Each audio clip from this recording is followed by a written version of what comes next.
How are we doing? Oh, too loud. There we go, that's better. How are we doing? Might as well just start now, fuck it. I always say I'm going to start in a few minutes and I just get bored. How are we all doing? All hear me fine? Everything okay? Similar plan today as the last time. I just felt like streaming. I was going to stream on Thursday, but I had a migraine. It's Dunk the Johan. Hell yeah, there we go. Yeah, I was going to stream on Thursday, but I was like feeling like shit. Like hot shit. So I decided not to. I woke up today and I wasn't feeling like shit. I think it has something to do with the migraine that happened.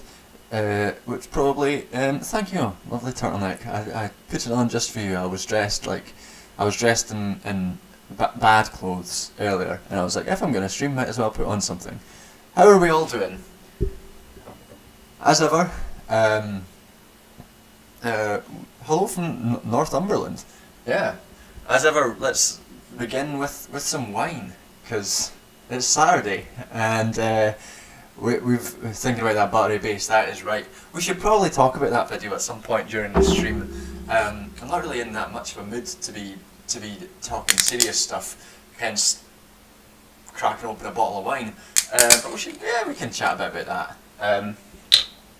So yeah, as ever, let's crack open the wine. It's Saturday night.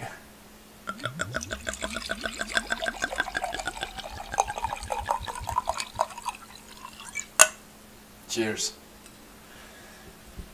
Oh, let's see how good this wine that's on deal in Sainsbury's is, because I have a sneaking suspicion bad is going to be the answer.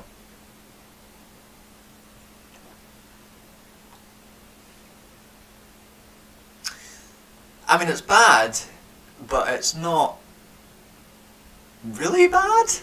You know what I mean? It's drinkable. Oh, Portugal. We're going international.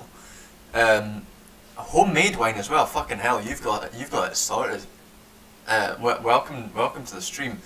Yeah. So basically, the plan for the stream was basically the plan for the stream is just to chat and just hang out and maybe do some music. I finally downloaded new music app and been trying to get some loops going with we should talk about Chomsky's manufacturing consent and how it relates today. I actually do have a video on exactly that. If you've not seen that video, it's the one on free speech, where I talk about that. But I can try and remember what the points were. I should know about this because I was supposed to be teaching a class on it last week, but it got cancelled because of COVID. So I should be able to spraff off some shite about that. Yeah, we can chat about that if we want. What was I saying? Oh yeah. So I've got some like drum loops that I might try out, but the problem is because it's not connected, the drum loops and the loop pedal aren't connected. Then there's no. It's really difficult to make it in time because the loop, if you go even a second, like a fraction of a second out of time in your loop, then it just gets more and more out of time as the drum loop goes on because they're not connected. So it's kind of difficult, but we'll see what we can do. For now, let's just hang out and chat unless anyone demands some music. I'll move my head over a bit so I'm not completely covered by the chat box. There we go. Yeah. How is everyone? How is everyone enjoying their Saturday? We're in February now, technically spring. Technically. Oh, it's fucking warm in London. Don't know how people deal with it down here. It's still cold. Oh god. No, that's not good wine. I rescind my earlier claim that this was bearable wine. There's a reason why this was on deal at £5 in Sainsbury's. Fucking hell. I'm not going to stop drinking it.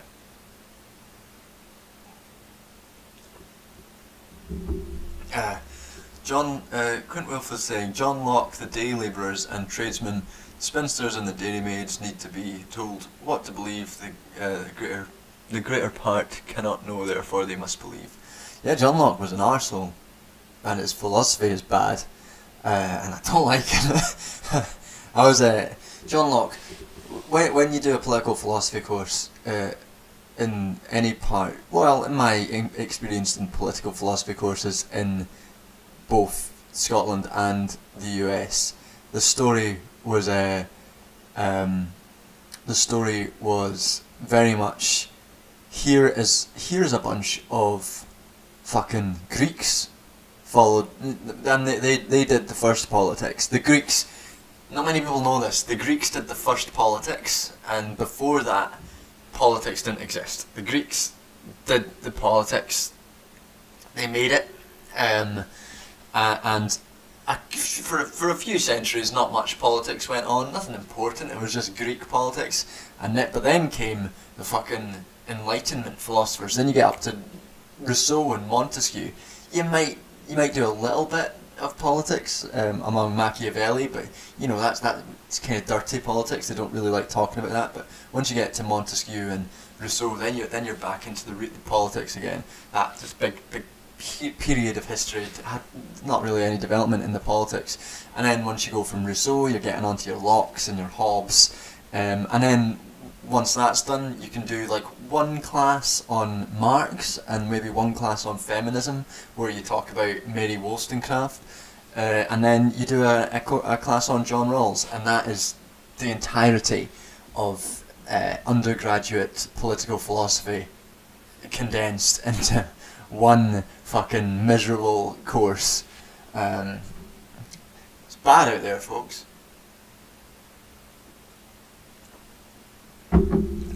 Did not really like my politics course, reflecting on it now. All culminating in the recent question time guy. That's right. Did everyone see that question time guy? I wonder if I can find that on. Have I got? Let's see how bad my streaming setup is. I may be able to find this clip for anyone who's not seen it. One class on Marx and 2 to 4 classes on debunking Marx in my experience. In the political philosophy, they didn't do much on the debunking of Marx. They just did the sort of your boring like, here's Marx. Marx is about class struggle, blah blah blah blah blah. Not much going. Let's see.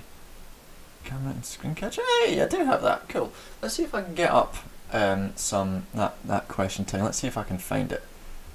Full screen and camera. There we go. What's up, Robin Felix? Let's see if I can find this fucking guy. It was the absolute pits. I hated him. I mean, I've not watched an episode of Question Time in so long because I'm not. I have some self-respect. Thank you. It's a nice desktop picture. Let's take a look.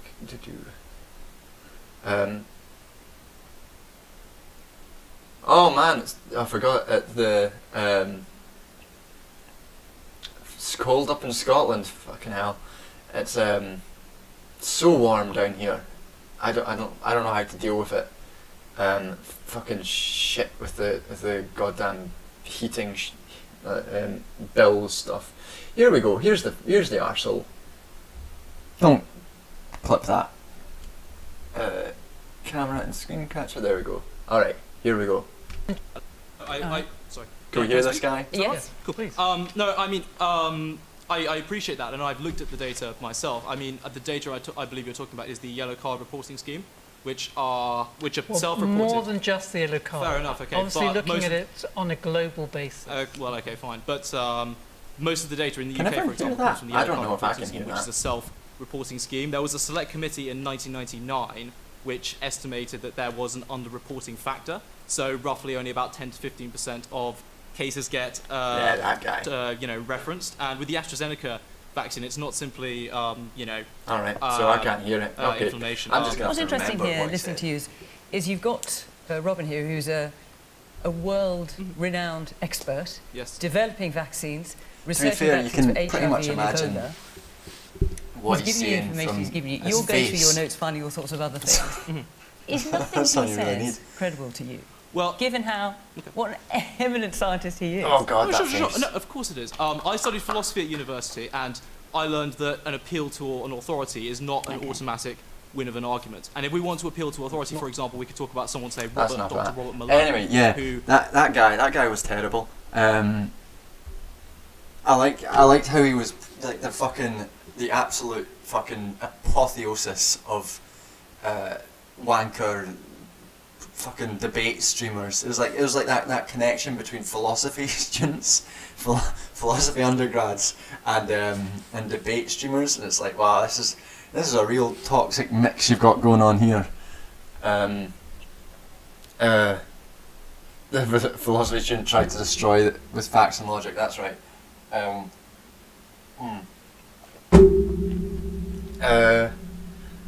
Yeah, I am in England. I am living in London. Unfortunately.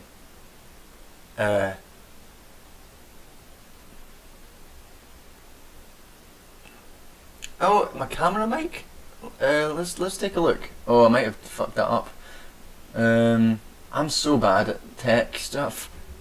Audio input. Let's take a look. Properties. No, it's the right microphone. Codec microphone. Seems to be. Turn it down a bit. I don't know. Maybe it is. What's going on? That's weird. Oh, did Scotland beat England at rugby? That's funny.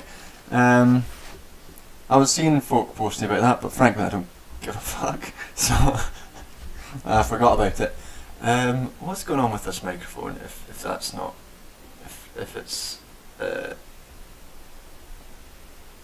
like, oh,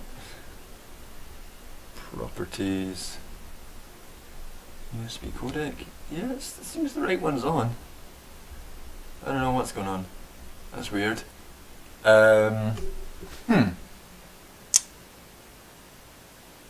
We're gonna have to just deal with it. Maybe I gotta stay close to the mic. I mean, it looks like on the it's like every Zoom conference. On the OBS, it looks like it's almost peaking. So I don't know what that's about. Is that any better? When I lean back again, I mean, I guess so. When I'm further away from the mic, that makes sense.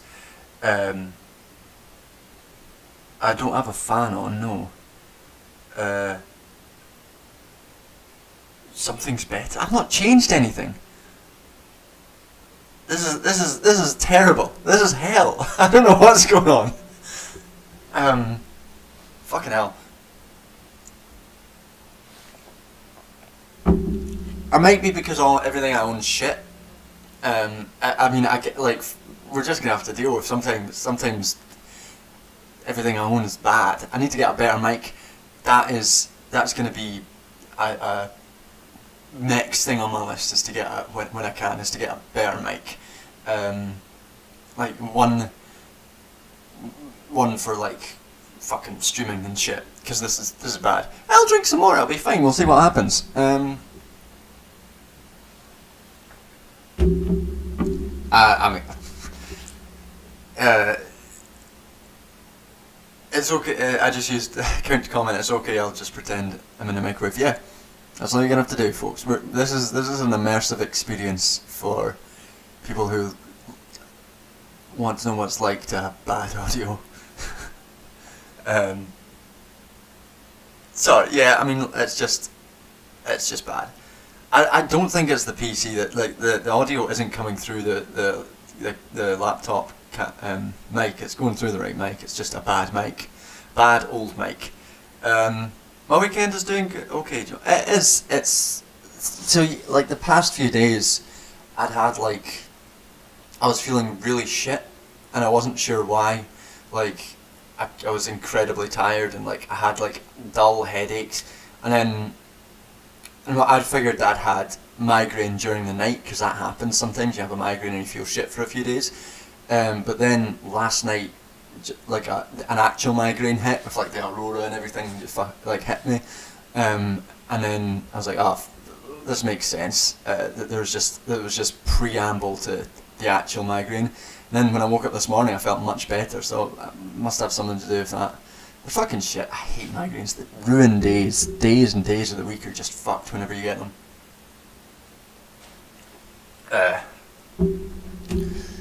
I hope everyone else is having a good weekend. I mean, evidently not, because you're here and you're not out having a good time. Or you're in and having a good time, or maybe this is your idea of a good time. I've betrayed something about myself there. I like going out and drinking. But I'm in drinking, and thank you for joining me. Comrade, hey John, news up here. Have you had much interactions with the literature on Afro-pessimism? I think you'd really enjoy the writings of Dr. Frank Wilderson. I don't know much about Afro-pessimism.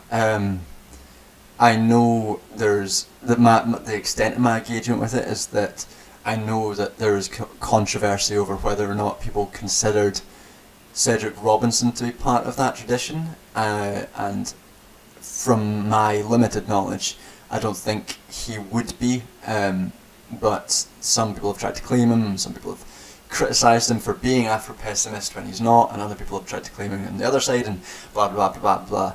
That's about the extent of my awareness, and I also know that there are quite a lot of black Marxists who try to distance themselves from Afro-pessimism. But, you know, it's something I'd have to look up to have any definitive opinion for, and even if it's something that really matters if I have an opinion on it, it seems like something that is black people or African people should form their opinions of before I have any opinion on it.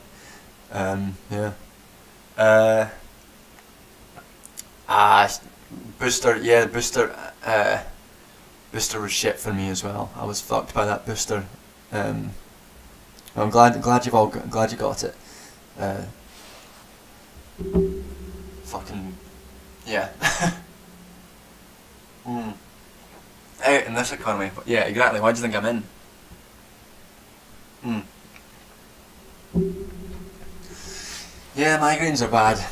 I remember there's some weird ones I've had. Like, I remember it's one of those things that a few times that you get them and you get new like manifestations of them, that you start like questioning whether you're about to die. Like, I remember the first time I got one and like started losing all my sight. I was like, am I dying? Is this what's happening right now? Is that am I going blind? What's going on? And then I got one a few years back, and it was the first time this happened a few times since then, but my whole like left hand side of my body went numb, including like the inside of my mouth and like half my tongue. That whole left hand side of my body went numb, and I was like, is this a stroke? Like, what's going on here? And that happens now and again. You just whole sides of my body get numb from those, and it's just incredibly weird. And like the best case scenario is that you get a small visual aurora, and then it goes away and you don't get much pain. But even then, they kind of leave you feeling unable to function properly for a couple of days afterwards. They fucking suck, man. They're not good. Would not recommend. 3 out of 10.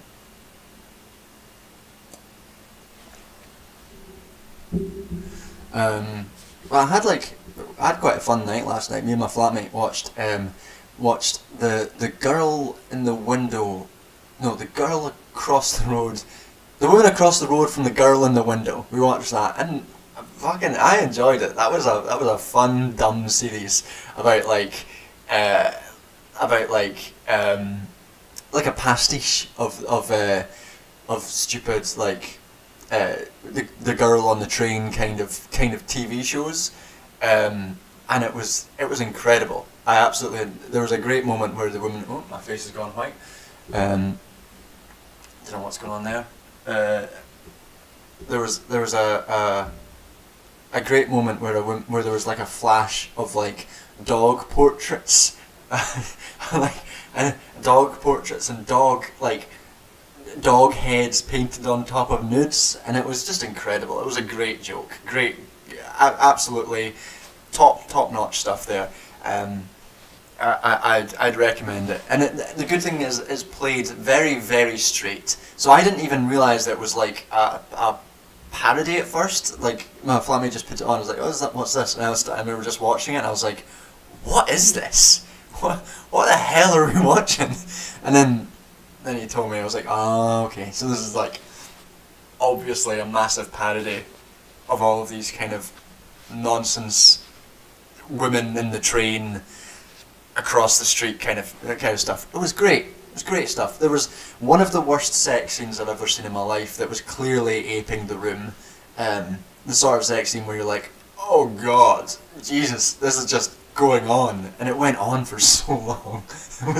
It was really good. Let's see, 7 out of 10 would recommend. Hey, no worries. Have a good time. Thanks for popping in. Yeah. Congrats on beating England again. Love Scotland, Robbie. Hate the English. Simple as. Yeah, sure. Again, I don't give a fuck. but you know, some folk are happy. I imagine Edinburgh's a shit show tonight. Because of that. Was it in Edinburgh? I don't even know. I'm so out of the loop with it. Hey, what's therapy? How's it going? Not force them to watch Chicken Run. Hey, I will force anyone to watch Chicken Run at any time. I mean, it's the greatest movie. Yeah. You want to? Should we try and Murrayfield? Okay. Cool. Edinburgh will be an absolute fucking shit show tonight. Kind of glad I'm not there. Am I glad I'm not there? I don't know. Rugby fans.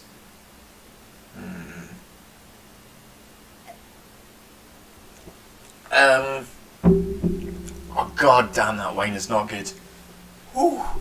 Should we try and do some music? Should we see if these drum beats work? Should we see what pops up? See what happens? This might be a bit awkward. Well, we can see. How are we all feeling like that? We can stay chatting for a bit. I'll leave it up to chat. What you guys are thinking. It's so good though. It's my go-to Christmas film, and yeah, it's been a stay up here. Yeah, right, okay. I mean, yeah, it's a great Christmas movie. It's a great summer movie. It's great Easter movie. Great movie all round for all the family every day of the year. And I do have some nerves about how good the sequel is going to be. So we'll stay tuned for that. We'll probably have to do a part 2 to the Chicken Run video once the sequel comes out. Whether or not it's as revolutionary or not, we'll have to see. We'll have to see, folks. Music's nice. Yeah, we'll try it. We'll see. We'll give it a try with the drum loops and see if it works. And if it doesn't, we'll just fuck them off and just fuck around like before. Okay. Let's see. Where did I put my picture? There it is. Okay.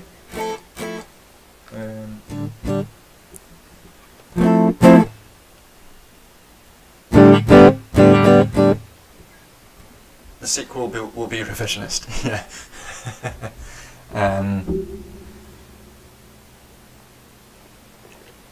Oh, good lord.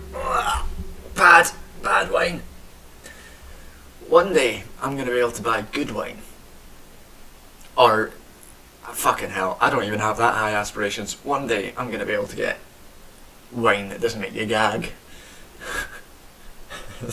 Another dream in the pipeline. And there was a period when I worked in welfare and was earning.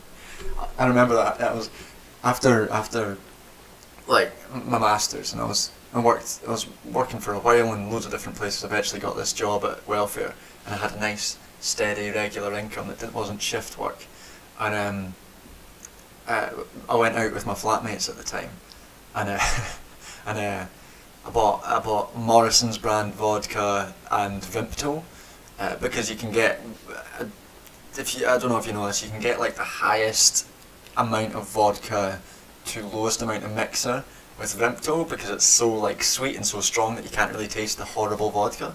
And I was drinking this, and bearing in mind at this point I'm like 20, 23, 24, and my flatmate walks in and is going, John, why are you doing this? You have a job, you don't have to do this, you're not a student anymore. And I clicked in my head, I was like, fuck, that's right.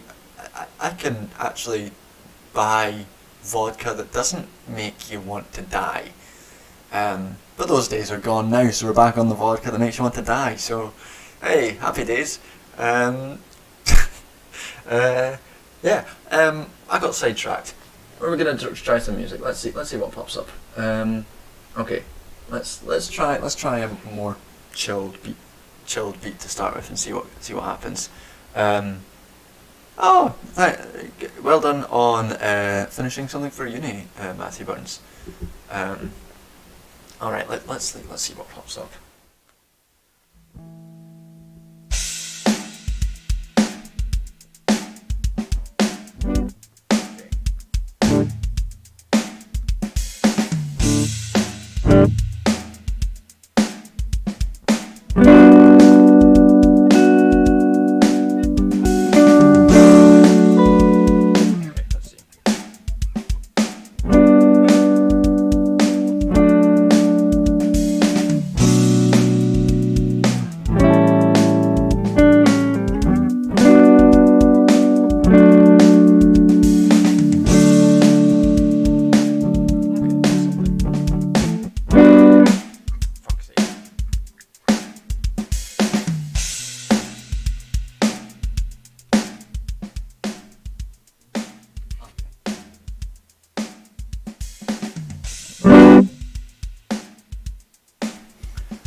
Okay, let's see what happens here. Let's see if we can do something chilled out.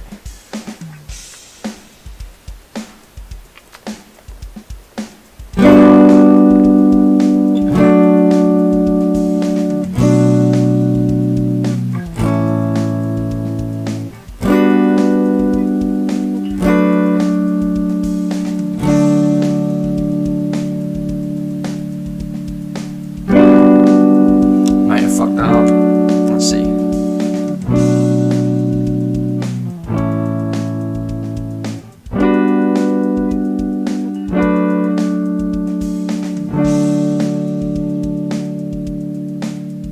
What's up? That could be. We're trying out some music. Let me just check. You can all hear like the drums in the background here. This is the first time I've tried this. So let's see if that. Oh, slightly out of time.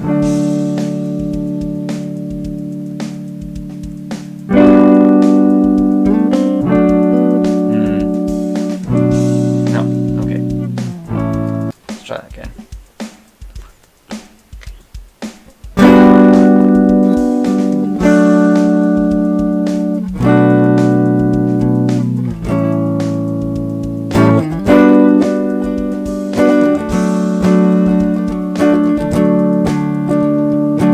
Oh, fuck's sake. The difficulty here is that, like, hey, what's up, Dabble? We've got a couple of difficulties with this, because it also randomly stops, and if it stops, you're fucked. I should try, like, at one point, you know, if you want to do this, you need some better technology. It falls more out of sync as it goes, because the loop pedal and the drum loop are separate, so if you need it to be in time, then you need to get it exactly in time, because if it's slightly out, then it'll just get more and more out of sync as it goes. So it's a difficult thing to try and get. I've managed to get a couple that are in. Yeah, it's a challenging thing. I might just sack off the drums and just fuck around. Like the guitar's clipping sometimes. Yeah, let's fucking sack off the music, the drums. It's too hard. We'll just do it without. We'll stay with chill though. Try and get something chill going. You need better technology for that. Guitar's clipping a bit. Okay, let's try it.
this wine is bad.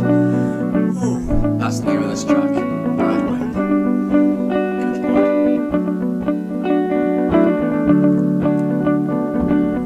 You're all gonna have to cope with me taking a sip and then explaining loudly how this wine is bad, and then going back immediately for another sip. It's just the way it's gonna be.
Absolutely dead.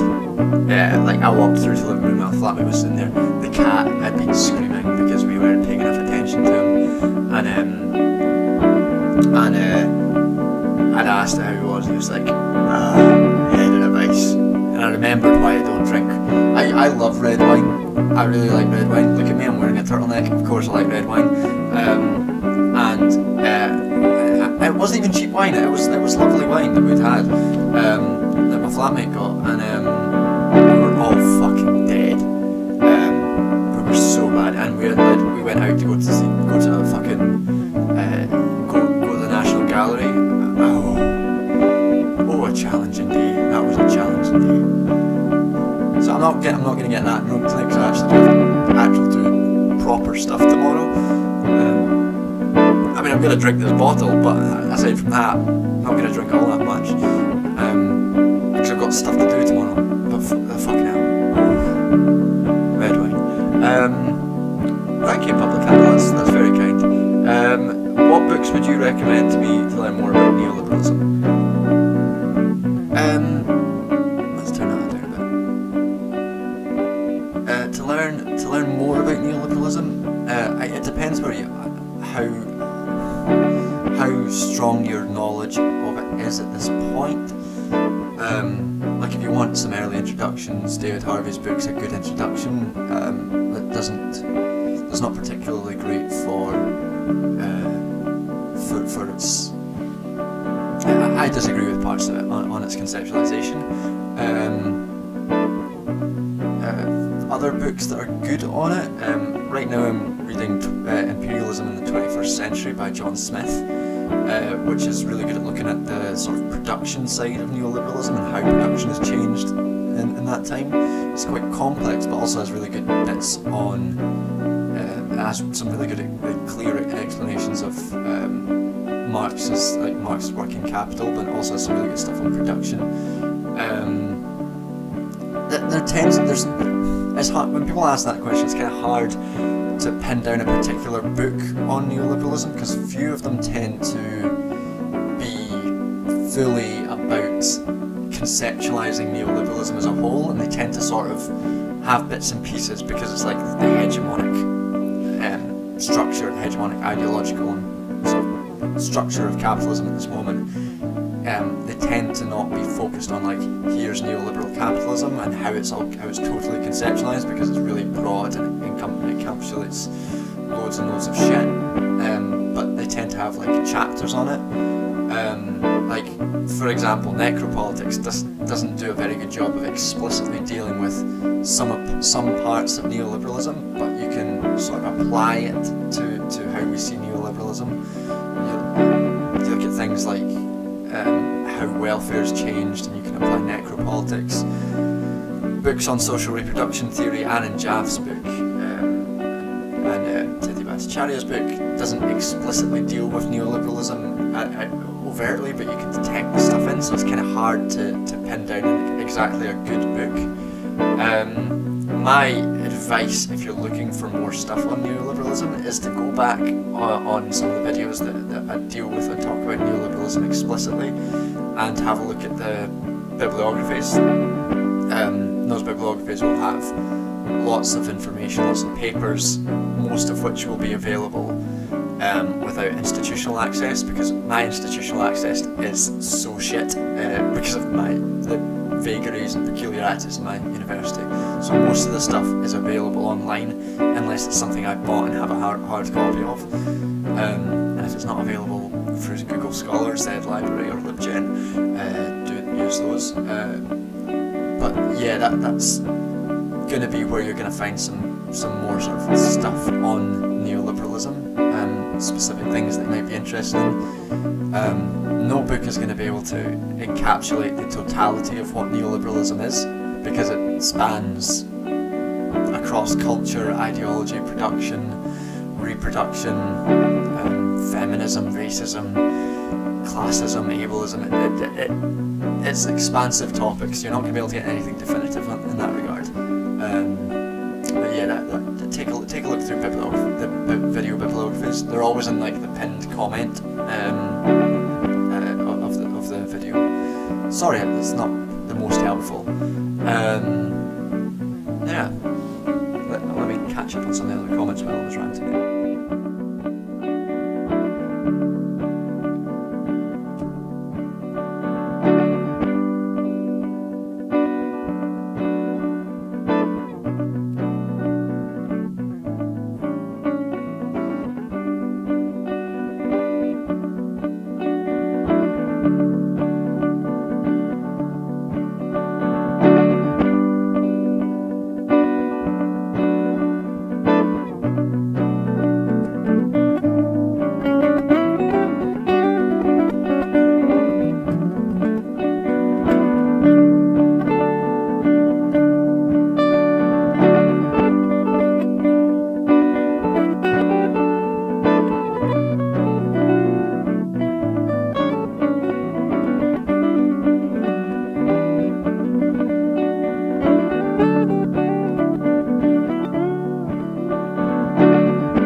Do I have... Sorry about the mic, folks. I try to balance the shit.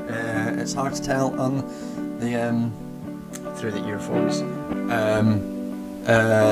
do I have hope that anything will get better? There's always hope that things will get better. Like,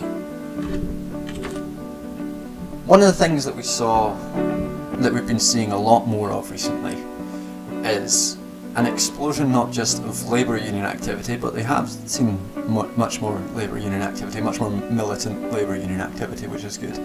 But we've also seen an explosion of the activity in community and social reproductive movements. The Black Lives Matter movement last year was huge. We had massive, biggest farmers' strike in history last year. So there's always room for hope. It's trite to say, really, but like, hope. You need a bit of hope. You need a bit of hope to keep you moving. Otherwise, you fall to the deep existential dread that permeates society. So you need a little bit of hope. If I didn't have any hope, I wouldn't do anything. There's a little bit there, even if it's just making one life better, or even just making one person's day better. You used to get a lot of that working in welfare, because the things that you see when you're working in welfare is you see like the flood of people coming in that you can't really do anything to stop. You're working on the wrong end of things, trying to help people get onto their benefits, navigate a system which is, you're not going to fix working in that side of it. So you're kind of resigned to having to try to make one person's day better, which is hard when a lot of the time you're just like, people are scared, people are worried about their lives, and so they lash out at you, so you have to deal with a lot of abuse and a lot of shit, or people needing someone to talk to and talking to you about the worst things that have happened to them. But a lot of the way that a lot of people got through that was, you help one person make their day better, you help them get on their benefits, and their life gets more manageable. So you find the hope where you can get it, because you just need to keep going. It's the fucking deal of being on the left, isn't it? You don't have the luxury of pretending everything's fine. We know everything's fucked, but you still have to curse yourself with a degree of hope anyway. Otherwise you'll be fucked. Not much more philosophical than that.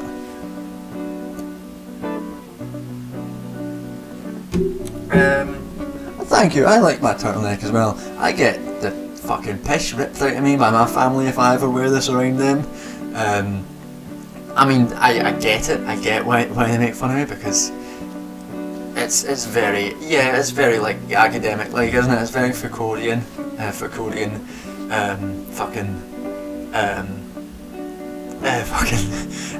turtleneck.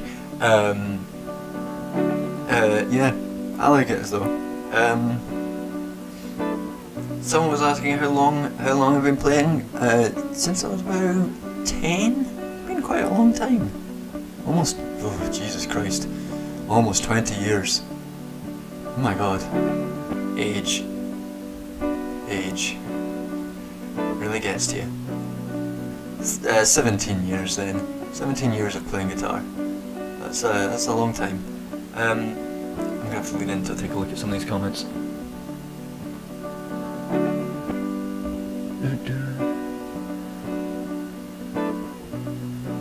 The Red Planet. Yeah, I've been meaning to listen to Red Planet. I've not got around to it. I'm so bad at I've got so little time on my hands these days. I'm really bad at falling behind on even my friends'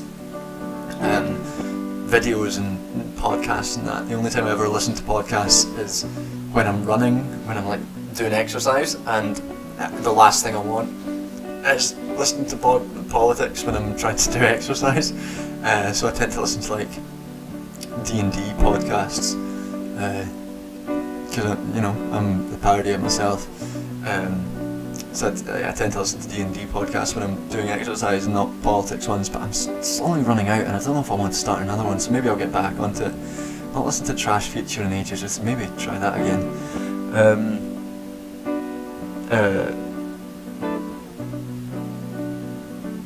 I apply a similar worldview on eco stuff. If I manage to help make 0.01 degree less, that's someone's house and someone's life, is worth it. I mean, like, yeah, we as individuals, the impact that we can have is difficult to quantify, isn't it? Yeah, it's not to bring everyone down on a Saturday night. We'll do a bit.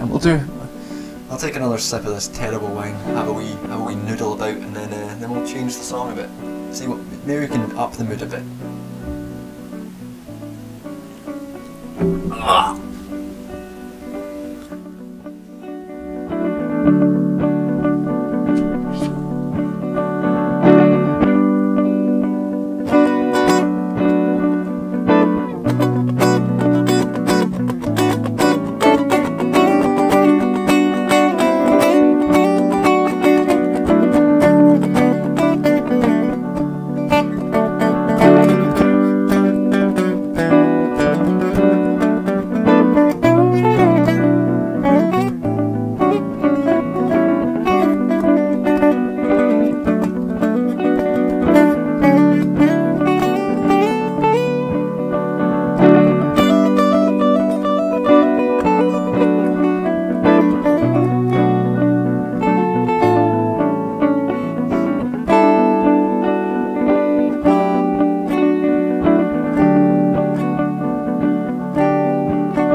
Really brought it down in that last one.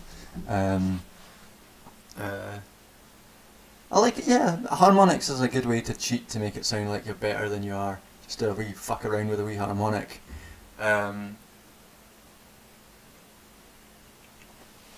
don't know if Johnson will be gone soon. I don't make political. I don't make political predictions in that regard, because fucking anything can happen. I don't think it matters though. I mean, you get one other of the coterie of ghouls in your calling the shots. None of them are great. No, life isn't going to get better under a different Tory. It's not going to get much better under a Labour government either, to be honest. You know, no, I don't know if it's going to go. I don't think it's going to matter that much. Let's see.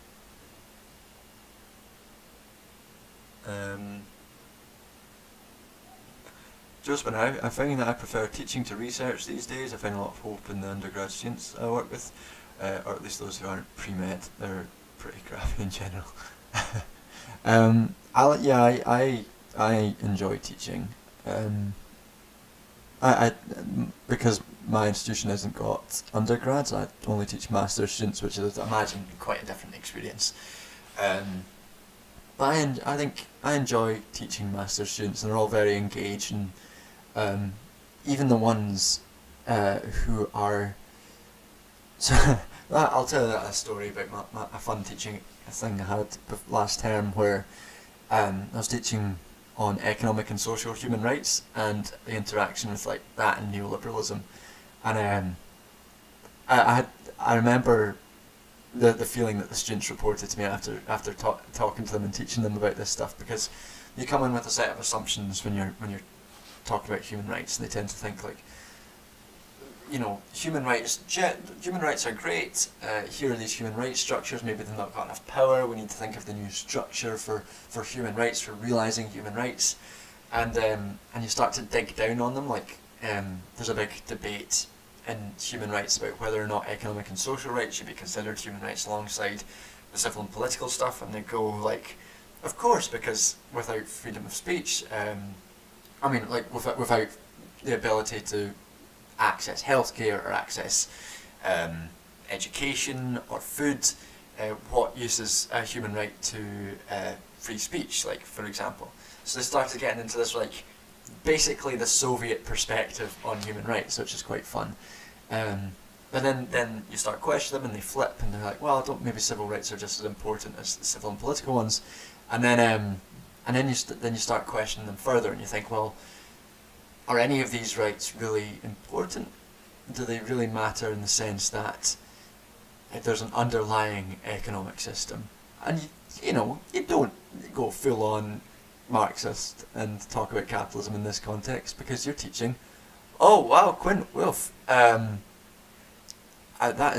will finish this thought, and then we'll read your super chat. But that is incredibly kind. Yeah, you don't go full Marxist because you're talking about like, because you can't be biased. So you just have to question them. Like, well, maybe think about the underlying economic systems, and is there a structure that you can impose upon these economic relations, which will create human rights, which will reveal human rights, and you start questioning them. And after that class, my supervisor texted me and was like, yeah, all the students left saying that they didn't know what to think anymore. They didn't know what to think about the world anymore, and I was like, that's good. This feels good to really make them not sure what to think about the world. Because I remember having that exact same feeling, and it was those feelings that pushed me towards more radical perspectives and everything. That not knowing what to think, things not making sense, and looking for a way to make it make sense. So that's a good experience, and it tells you that the students are engaged and inquisitive enough to start delving down into question themselves and their preconceptions, because nothing's worse than a student who has all the answers, because they don't really have all the answers, and they're very confident, like that philosophy guy earlier on in the stream. Alright, Quint Will saying, I'm also 27 and an anarchist. The book that gives me much hope is Anarchist Syndicalism Theory and Practice by Rudolf Rocker. Please get it in some way and read it and drink a nice bottle of wine reading it with this daughter. Yeah, I will. Reading more anarchist theory is something I've been meaning to do. I have a big digital library on anarchist literature I've just not gotten to yet. I'm not an anarchist myself. Nothing. There are a few things with another sort of left winger that will make me disappointed and not want to talk to them and listen to them, than someone who very clearly derides and dismisses anarchism as a serious political tradition within the left. It's worth engaging in, worth forming ideals of praxis with. One of the I think most valuable things about anarchism is the unity of theory and praxis, which is something that a lot of Marxists, I think, need to take on board more often, because you can get sort of sidelined, and I'm as guilty of this as anyone gets sidelined on the theory, just getting lost in theory, rather than the praxis of it. Yeah, thanks very much, Quint Wolf. I should move this fucking monitor closer to me. Sorry. Climate change might get us all The core issue with fundamental rights is how to implement them without butting into the functioning of society. So this is like the classic issue with rights, like the right frame, and it's why it doesn't really work as a frame for how to organise society.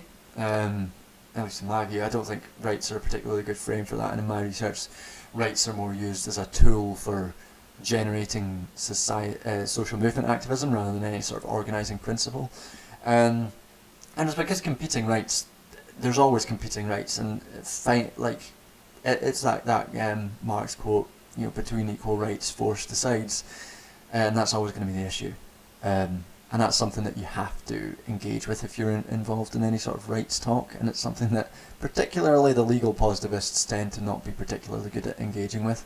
But yeah, I mean, you get that shit all the time online. You get fucking Ricky Gervais talk about his free speech, and it clashes up against the obvious, whether he's being discriminatory or attacking a particular minority, which he tends to do. So the free speech brigade and the rights brigade tend to do that, and it also gets used quite a lot by racists attacking Muslims for not adhering to Western values in big quotation marks, despite the fact that the Prevent doctrine in the UK inhibits the right of Muslims across, and non-Muslims, but it's predominantly targeted at Muslims, attacks their right to free speech daily, and you don't hear much from that brigade anyway. That's the main. You're not going to really get free speech there. I saw Red Tixied in earlier today. Have I said I should say hi to Red Tixied? Thank you, Red. We've already talked about the turtleneck, Red Tixied. Or you're being sincere. Sure, okay, I believe you. Every day John aspires to look more like a big boy. I've got white wine, I've got a turtleneck, my hair is swept back. I'm bringing the fucking 70s to you. Terrible wine.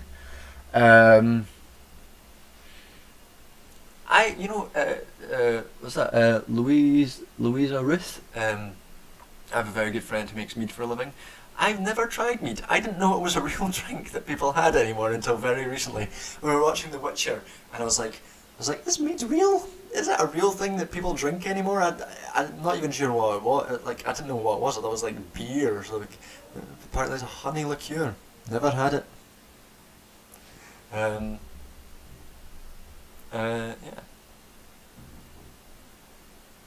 What's going on in the Discord? That's oh, thank you. April marches on. What do I think of? Thank you for that sim chat. It's very kind. What do I think of Saidiya Hartman and Fred Moten's idea of consent not to be a single being? I don't know what that is. I'm afraid I've never come across that idea, so I'm afraid I can't form an opinion on it. Sorry to disappoint. I've not read everything yet. One day I will read everything. I've told people to stop writing books and stop writing things because there's already too much. So I'll get round to it once everyone stops writing, because that's really annoying. Like, one person should be writing at a time, and right now that person's me. Yeah, I'm sorry, I don't know what that is. Let's see. Tinfoil. Excuse me. Oh God. I will check the Discord after the stream. I've got too many windows up. I'm too distracted, and then I'll check the Discord. I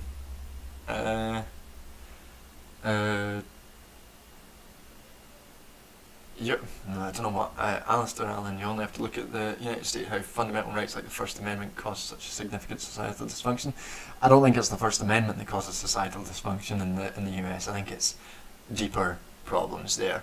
And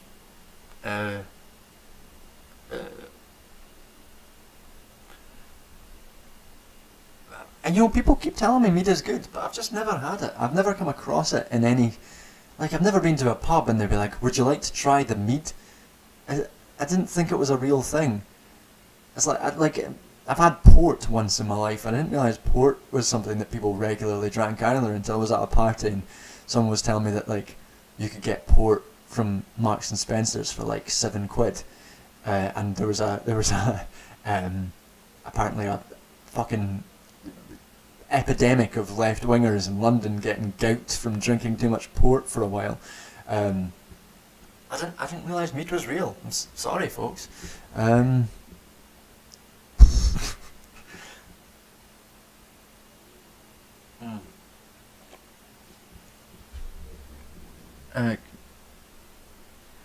Along the lines of contesting body politics in favour of flesh politics. I don't know what that means, but it sounds fucking metal. Davil, I'm missing. Davil saying Fred Martin is one of the main thinkers for black optimism. Sort of gets opposed to Afro-pessimism, but is more complex than that. Both he and Hartman are big thinkers from the contemporary black thought in the US. Oh, I should read that then. I should very much. I will take a note of that. Yeah, I will look back. I'll look back on the stream and I'll take a look at that and note that down for something to read, because I've got lots to read, but my things for April, I might be able to get some reading done in April. Fucking hell. This is me planning ahead in my life. Reading done in April. Jesus. It's February now. Things are hotting up over here. Yeah, I'll have to read that and read stuff on that. It sounds interesting. Yeah, thanks. Yeah, cheers. I always appreciate a good book recommendation. Oh, thanks, Davil. Quinton said, but this is to buy Muammar al-Gaddafi's Green Book. The Ring 270 will get you at least one can of dragon soup. Dragon soup is so we can read a book and then burn a hole through our stomach lining. Thanks. I will note that down as well at the end. I'll go through this afterwards and I'll note them all. Note all these down. You know, you could have just sent me that in the group chat, like, and I probably would have noted it down. Yeah, cheers. Oh my, flood again. I don't know how to deal with this. One of my best friends was just accepted for a PhD. Oh, well done to your best friend. For sociology. Thanks for giving me interesting things to talk to him about. Any advice for him? I mean, the first piece of advice my supervisor ever gave me was to go onto LibGen and Zed Library to get all your books, because you're not going to be able to do it without that. Engage. Try and get involved with folk on campus, because it's an isolating experience. It can be a really isolating experience, which was done doubly when the pandemic hit. But talking through your ideas with people who are also going through the similar experience, whether that's just like research ideas, whether it's something that, whether it's fucking life, whether it's like you're developing thoughts on stuff, that's incredibly important. And in your early days, that's going to be much more important than your supervisor. Because really, like, well, I can only give the experience. I can only give perspective on my experience and my supervisor and my relationship with my supervisor, which is my relationship with my supervisor is very informal, and I do a lot of work. He doesn't check up on me much because, and this works for me because I work well, self-motivated, just on my own. So if he's like that, then the people around him are going to be much more useful for his early days, trying to figure out his research, what he's up to, than his supervisor is. If he's got someone, or whoever, they have someone who, if there's someone who likes getting supervised with lots of a supervisor who's on the back, who's like asking them to do this and this and that on certain times, then, you know, their supervisor is going to be much more helpful. But getting involved with folk on campus is probably one of the best bets, I think. The first year of PhD is actually really nice. It's not stressful, or at least you shouldn't be stressing in your first year of your PhD, because most of it you'll be reading, and that's just fun. It's nice. You get to read a wide variety of stuff. I will say that, like, your early thoughts on what you're writing are gonna change, and you shouldn't worry about changing your ideas and your topic. Your topic to an extent, and you know what sort of questions you're looking to pose, because that first year is basically just going to be reading and changing your ideas. I guess that's the most general advice I can offer someone without knowing them. Good luck to them. I hope they enjoy it. I hope they've got support and friends to help them get through. I've got a great book for me to read called The Fountainhead. I had a really nice last year for my birthday, when I was still living with my parents, because of being evicted due to COVID. My mum told my dad not to get me any whiskey for my birthday, because apparently I had too much of it. I had none of it. I had no whiskey. So my dad bought me a bottle of brandy instead, and it was fucking delicious. It was a lovely bottle of brandy. So brandy is nice as well. I have some whiskey in my cupboard, but I bought this wine, so I'm going to drink it. I'm afraid that's going to happen.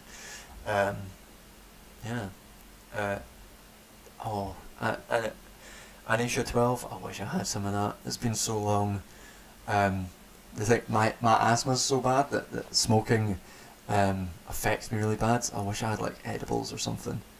I think, if they'd airdropped edibles to the population of the world during the pandemic, you could have foregone a lot of the sort of policing and increasing authoritarian policing that was part of lockdowns, and just had, because who wants to leave their house when they're baked?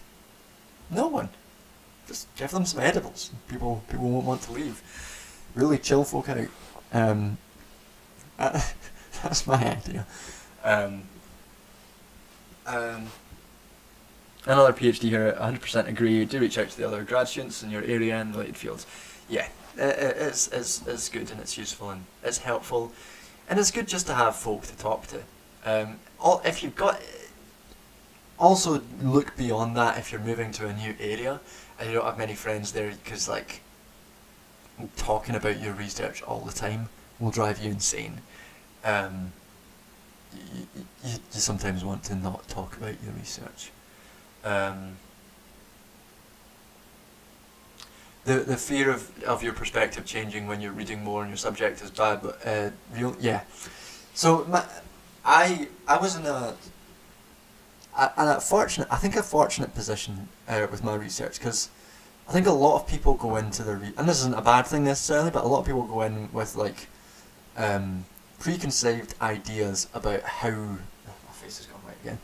Preconceived ideas about how the research is going to turn out and what their findings are going to be, and the job of the research is essentially to prove that. And that's not bad. That's basically how people write papers.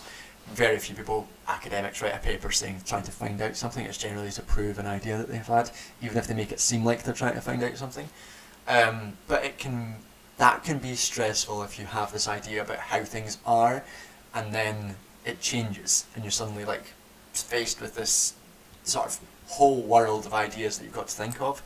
My research wasn't like that at all. I had no idea. Like, my initial research question was essentially, are human rights useful for generating social movements? And I didn't know. I have ideas now about how they're useful, in the particular ways they're useful, and how and sort of what that says about neoliberalism and such that I'll go into in the sort of PhD. But not having that firm idea about the answer to the question was, I think, good for me, because it meant I had no investment in how the research turned out, and I didn't have to face any existential dread if it turned out that if like turned out human rights were pretty useless for organising, then fuck it, and that's still a PhD. They still fucking tell you, they still give you the piece of paper at the end.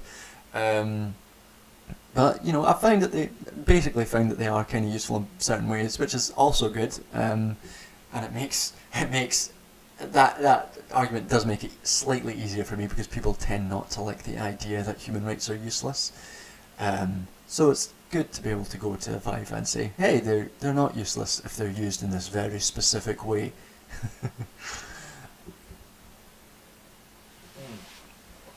Shall we? Let's try another bit of music. Shall we try and let's get something a bit more upbeat this time? Where did I pick my collection? I always do this. It's black, and I have a black desk. Let's see. What can we do? What sort of shit can we do here? Let's see. Let's see what we can do. Hey, what? Well, welcome first time catching the stream. Always good to have folks do metal. Folks, you know, I'm not that talented. I can't just do the flamenco. Okay, let's do some flamenco. I actually I got like up to like grade 8 on my classical guitar, so I did actually used to be able to.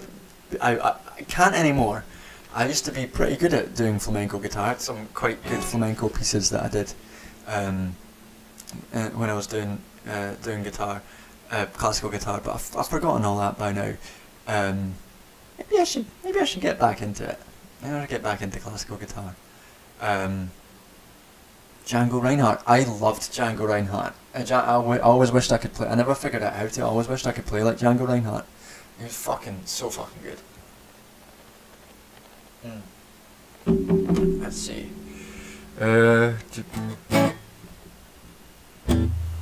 Let's see what. I'll fuck around for a few minutes and see what comes up. Oh, Kian's here. What's up? Give us a mad metal breakdown.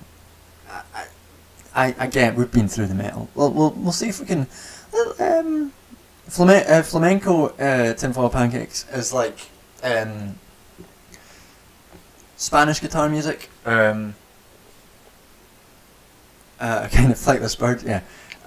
Let's see. Let's try and see if I can do something interesting. We've been plugging around the same sort of hole in the last 2 streams with. Oh god, I need to pick my turns of phrases better. We've been doing the same sort of thing in the past 2 streams. Let's see if we can change it up a bit. I'll see if I can do something around that. I'll fuck around a bit and then something folky. I'll get back to you on that one. Something folky. Maybe do that later. We did that last time as well. So I'll see if I'll fuck around and see what comes up. Flamingos can fly. Yeah.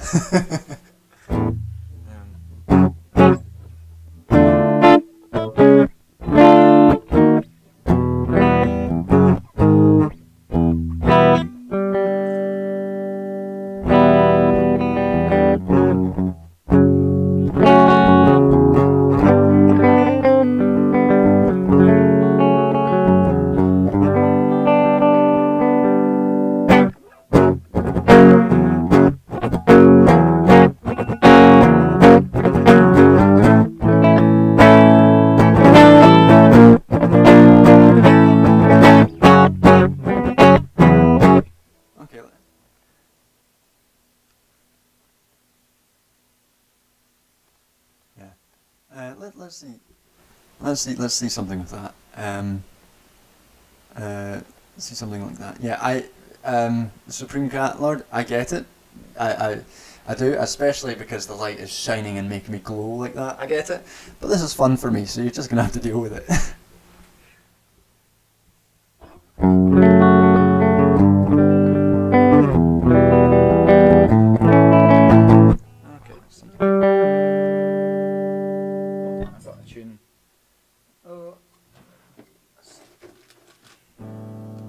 One second, just gonna tune.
Thank you for the turtleneck compliment. Each turtleneck compliment gets logged. I put it in a book, and it just says turtleneck compliments. And then I look at it every night, and I shed a single tear before falling asleep. What are we feeling about this sort of tune? It's a bit different vibes than before.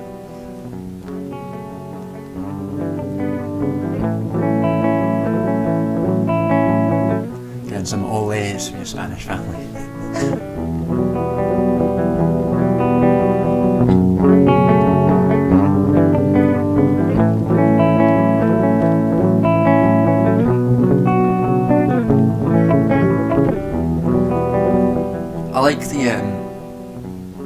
I like the sort of the noises that different cultures make when they're listening to music. In Scotland, if you've got like a ceilidh going on or some good Scottish music, you get a lot of "Wee yucks, wee, oh." It's always quite fun. My mum lets off such a good "wee yuck" during a ceilidh, which is always fun. We can do some funky stuff later. Oh, we'll get into some funk. We can do funk. I can knock out a funk in a second. We'll stick around on this for a second.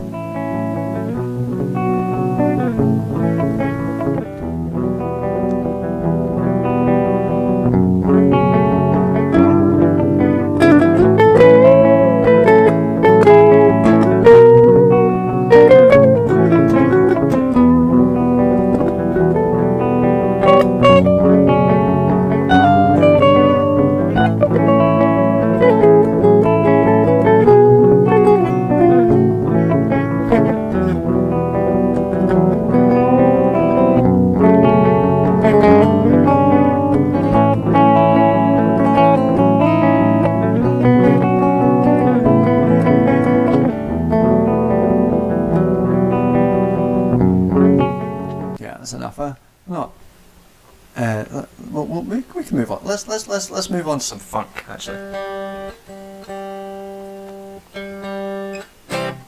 Get some funk on the go. I like funk. I'm actually gonna pour myself another wine because it's terrible wine, but like we say, we're gonna drink it.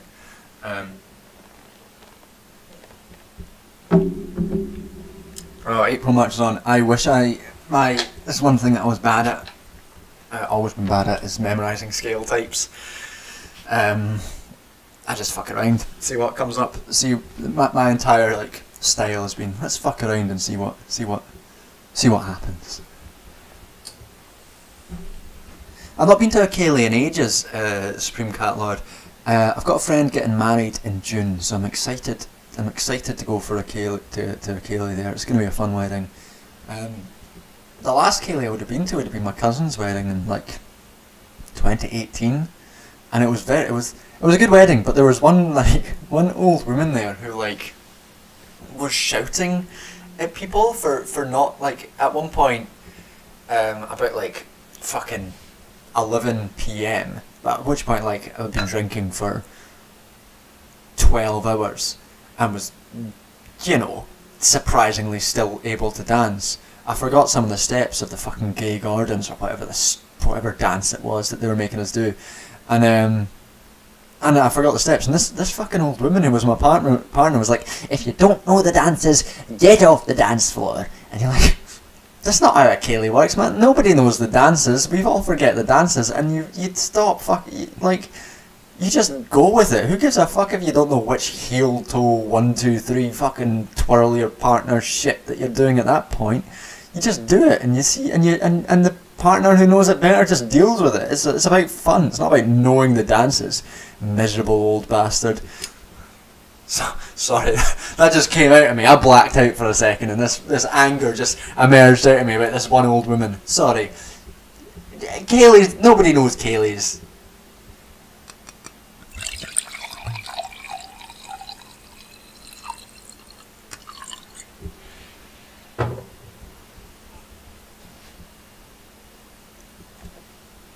Oh shit! That's whatever you wear, Tim Philippan, you'll look fantastic. I believe that. Yeah, we'll try some funk. I've poured my wine. I've had my wee rant about the woman who told us off for. Apparently, I wasn't even the only person that she told off for not being able to dance as well. My brother's partner said that she gave her out for not being able to dance the steps as well. It was like, this woman was apparently just on a rampage that night about angry that people didn't know how to dance the fucking gay gardens. And you know, my dancing style is I don't like being confined to the structures of a dance. I'm free and easy when I'm dancing. I let the music move me. So anyone who gets me to do like a fucking specific dance, like an Akele, you're lucky enough. Like you're counting your blessings that I'm actually following the moves and not just moving to my own flow.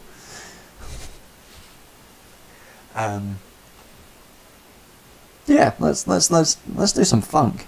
We can get some funk going on. Okay.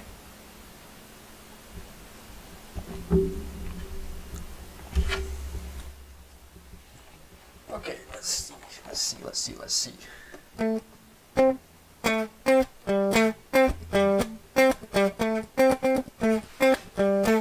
Okay, that's cool.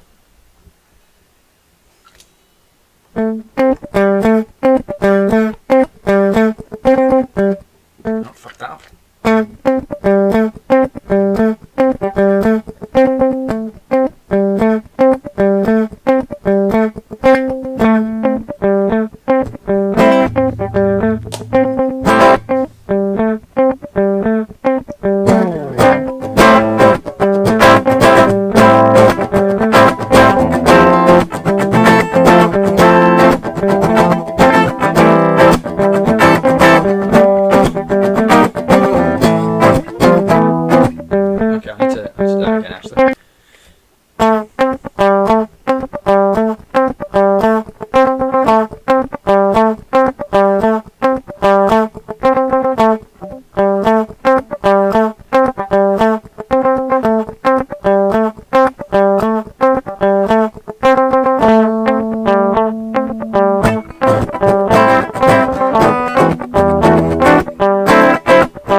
Average white band over here. Okay.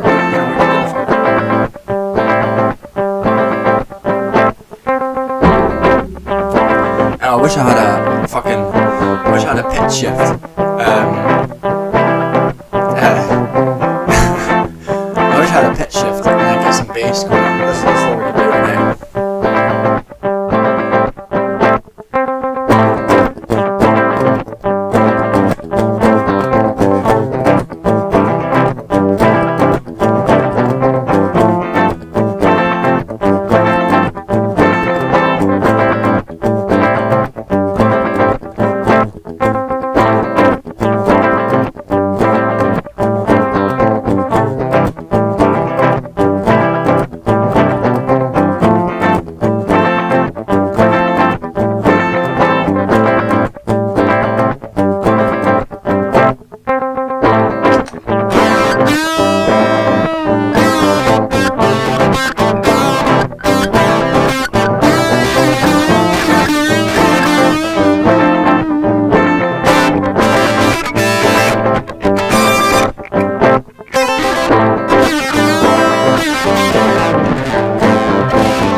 sorry, that was probably too quiet a sound to hear. What I was saying, I could do some figuring out how to do a drum beat. I'd like to do sort of. One of the things that got me through the pandemic actually, before I joined, got like Zoom calls every week, which was a fucking lifesaver.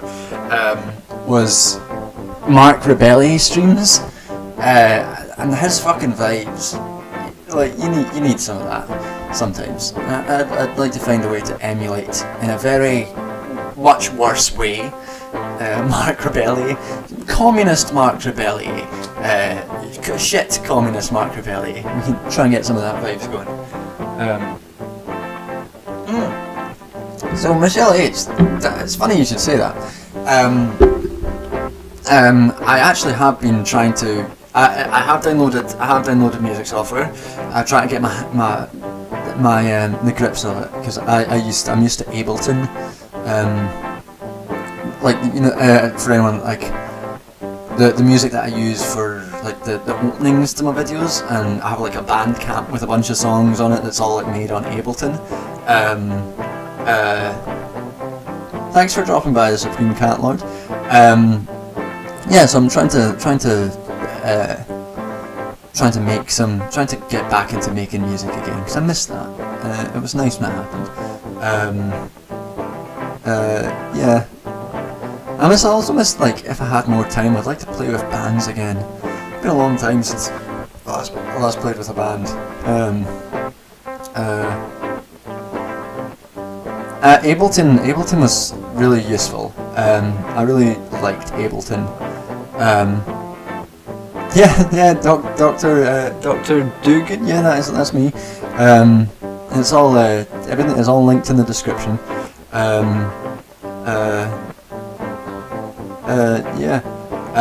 Any interest in learning Max MSP? I don't know what that is. I'm bad for music software because for years I just had this cracked Ableton that I used. The guy, the old singer from an old band of mine, just gave me this cracked Ableton, which was really useful. So I used that for ages. I don't know about any others. Thanks, Keane. I appreciate that. Let's get back to the song. Let's see what's popping off.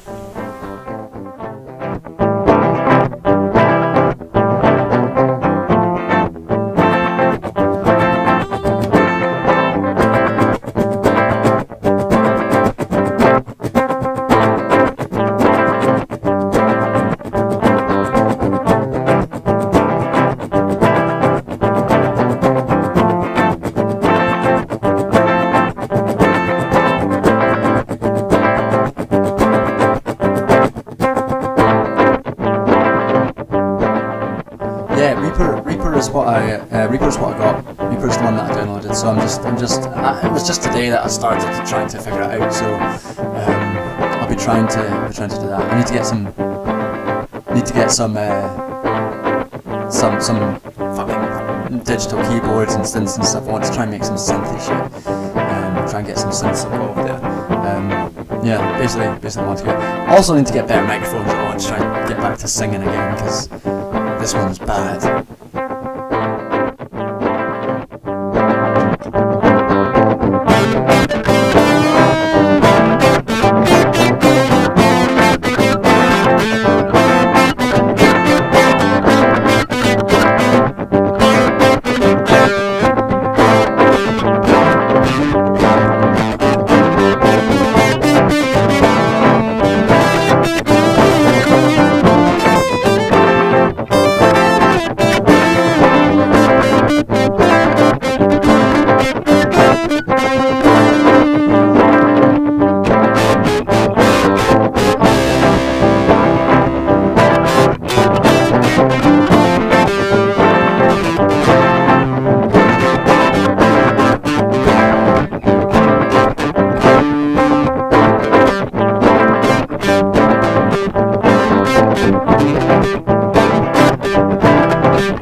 That's enough of that one, yeah. Someone mentioned folk. We'll get back to folk. We'll get back to that later on. We'll stop and have a chat and have a drink. Well, we'll have a break from that. Yeah, well, welcome, Barnacles. Go D.A. Dollis instead. What's that? I don't know what that is. Thank you.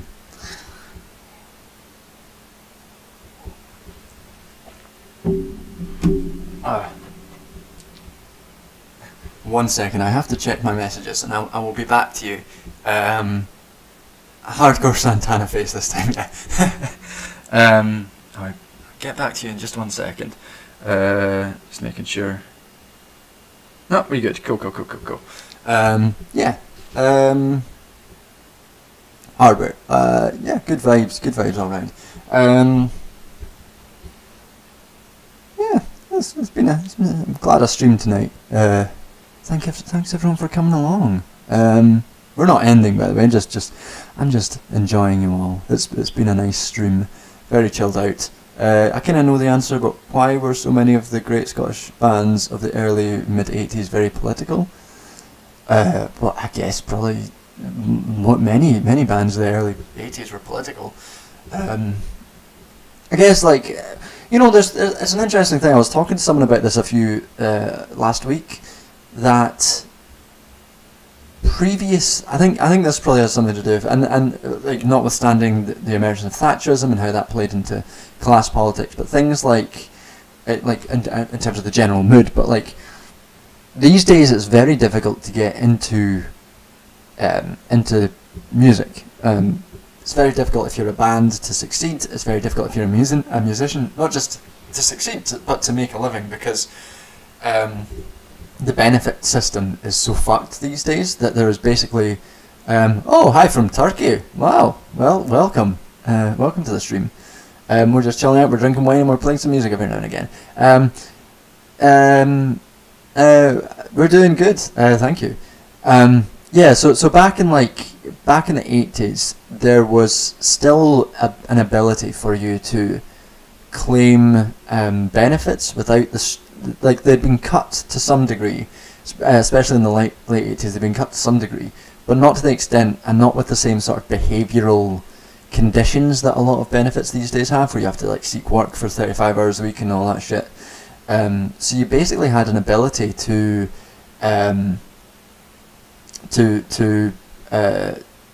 exist as an artist. You had some degree. It wasn't universal basic income, but it was welfare that allowed you to survive if you weren't wanting to exist in the labour market. If you wanted to be a musician or an actor, you had some degree of ability to make that choice and to claim your benefits and to survive.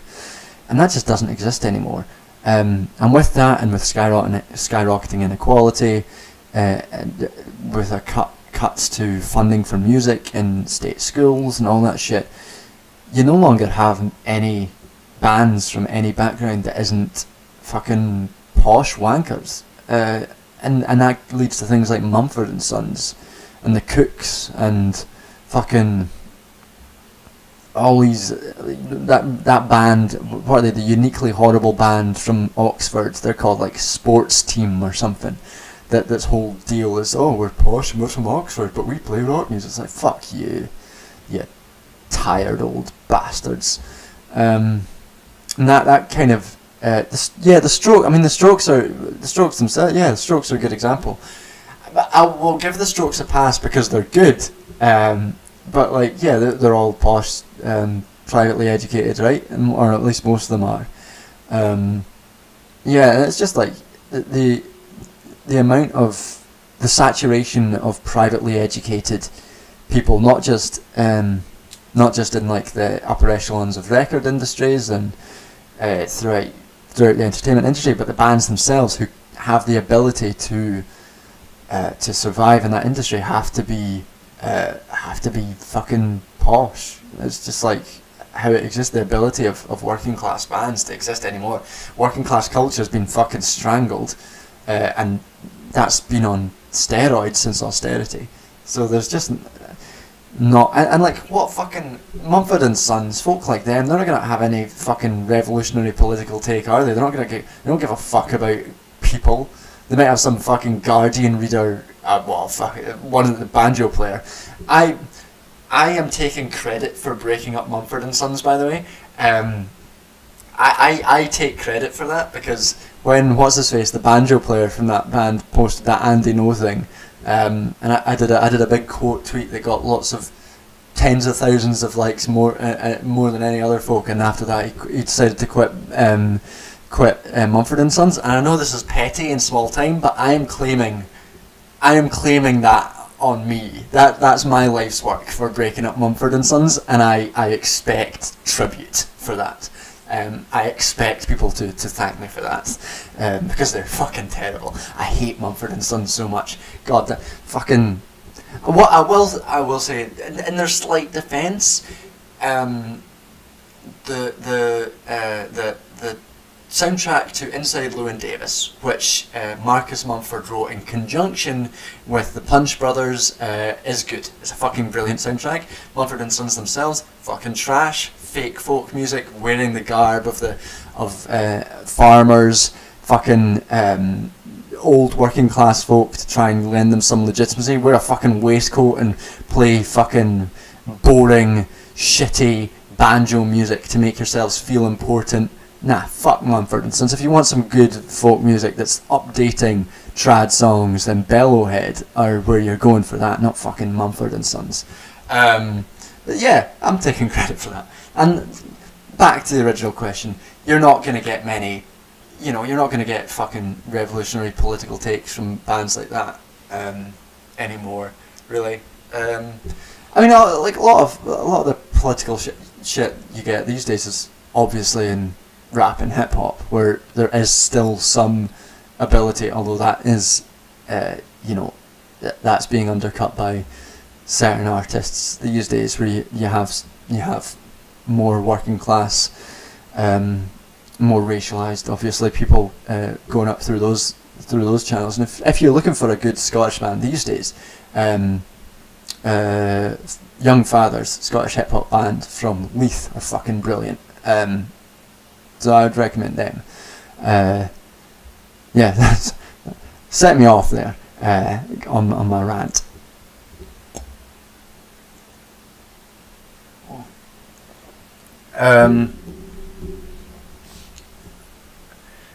Yeah, at least the Strokes came out for Bernie. That was fun. I enjoyed the Strokes singing New York City Cops at the New York City Cops. Was it New York at the Cops? That was fun.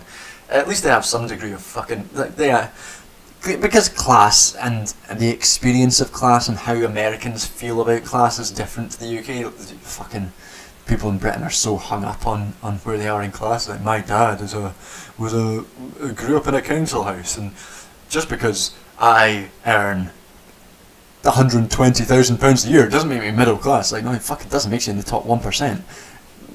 That sort of shit is less common in the US. Imagine Dragons. I heard today that Imagine Dragons were a Mormon band. Now, I've never really listened to Imagine Dragons, like, aside from musics that you get in perfume adverts and car adverts, so I don't really have any fucking thing to say about them because I just don't care. But I think it's funny that they're a Mormon band. Yeah.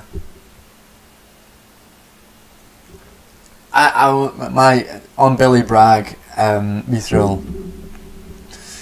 The problem with Billy Bragg is his music's bad.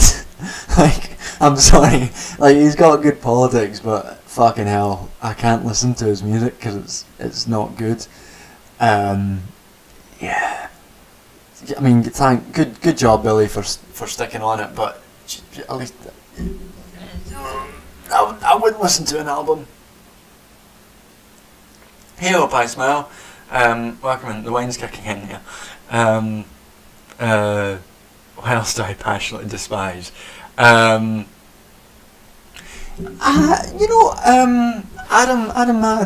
that is an idea. I think that would be quite an interesting video on. I might do a video on not Mumford and Sons specifically, but I might do a video on the constricting of culture through inability of people in working class backgrounds to basically make any dent in the cultural landscape.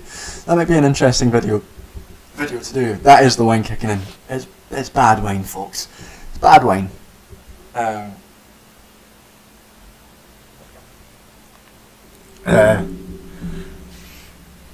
Just because I dress like this doesn't mean I'm a communist. He's a bit of a music tolerant. Yeah. Yeah, I think that would be a fun video to do.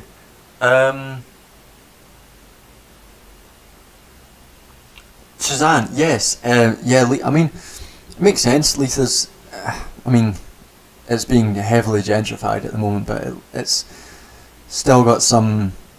I mean, people that grew up there 20 years ago will realise that. Remember that was very, very working class and quite difficult to, like the banana flats and all that. You know, you're gonna get some strong politics out of context like that. Tuesday, your content along with my own ravings is radicalising youth on my Discord. So thank you for the brilliant content and how Phil is on my server and ratings. Thank you. That's very kind of you to say. Yeah. Mark Sutton, aren't Mumford and Sons fascists or remembering something different, Bland White Boys? So it was the banjo player from Mumford and Sons who was retweeting Andy No, and he's now got a fucking column in The Spectator, which is The Spectator, for anyone who doesn't know, is a magazine that published articles defending the Wehrmacht. It published articles defending Greek neo-Nazis. It publishes frequent Islamophobic and racist shit. Far-right, hard-right newspaper. And now he's their like culture spokesperson, trying to apparently like figure out what the problem with culture is these days. Which is ironic, because the problem is him. Specifically him. And everything he represents. Yeah, he's a bit of a fascist. He retweeted Andy No's book and was like, oh, this is so good. Andy No's great. And it's like, yeah, you fucking piece of shit. You boring. At least if you're gonna have the balls to be a piece of shit, at least be interesting. These fuckers are just boring. It means you've got to pay attention to boring fascists. Fuckers.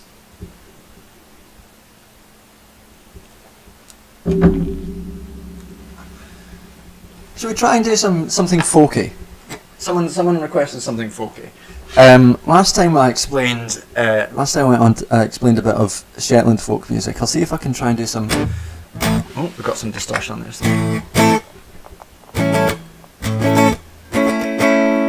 Well, you can do it. Your classic fucking 6/8 jig.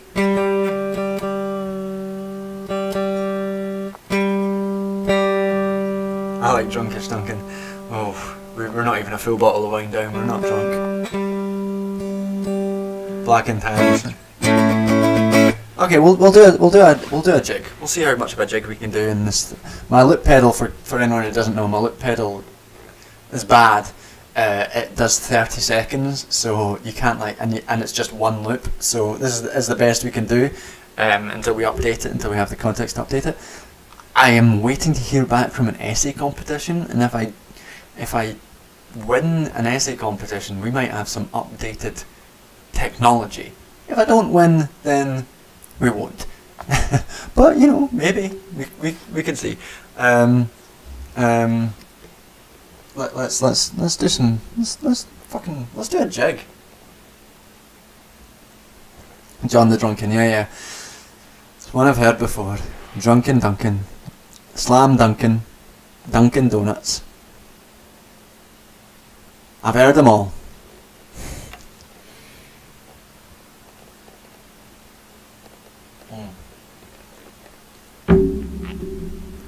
Let's see. Okay, let's see how much we can do here.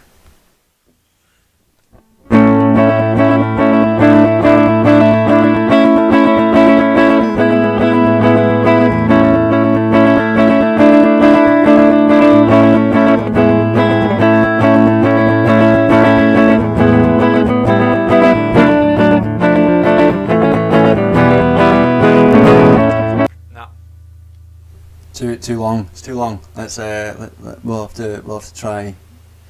We can speed that up. Shall we speed that up? And let's see how fast we can get this fucking jig in. Oh, Tim, there's no need for that. Don't worry about it. You're a patron already. Don't worry. Don't do that. We'll speed up this jig and we'll see what happens.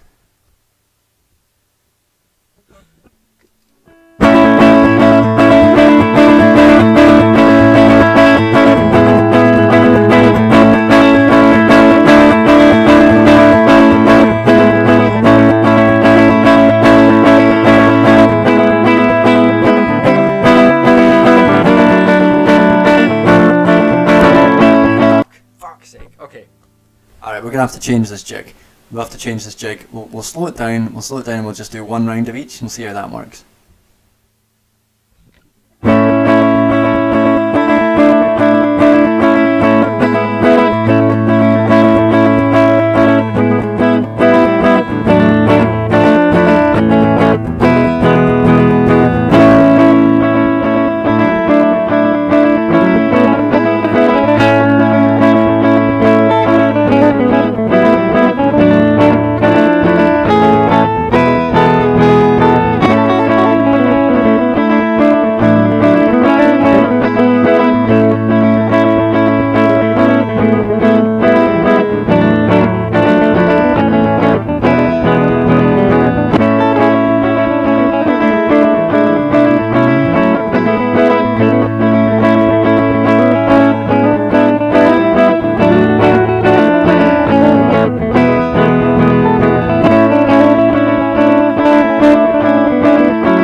So if I had my mandolin, I could actually play some fucking tunes.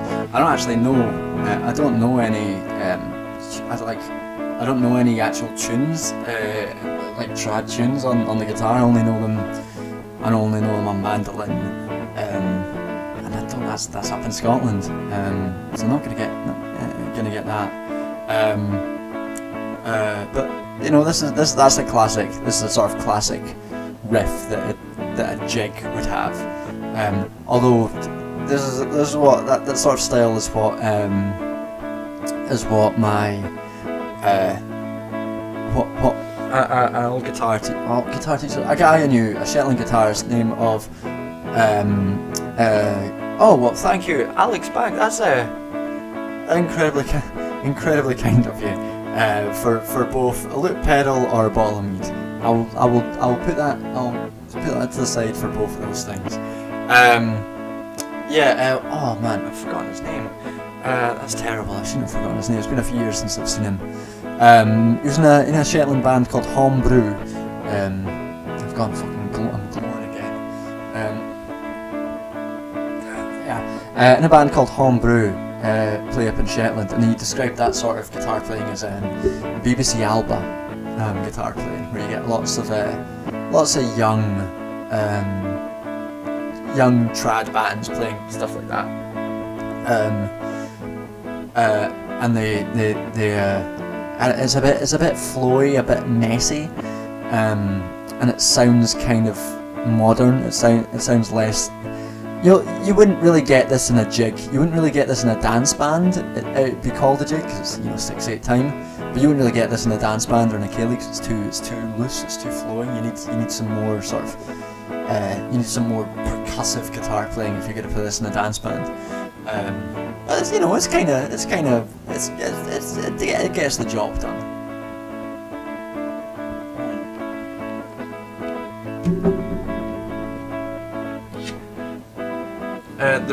This rules, John. My partner is Welsh and does traditional tunes with her family. Never heard a Scots tune. 6/8. Can envision the dancing. 6/8. 6/8 is a jig. It's a jig. Yeah. Any Scots tune in 6/8 is a jig. Irish as well. I actually don't know much about Welsh trad music. 6/8 is very common in Scottish trad because it's just a jig. You'll get dances done in this. It is, to be fair, less common. Reels and 4/4 are much more common, but you know, that's what it is. We'll do a little bit more because it can get grating quite quick. We'll do a bit more.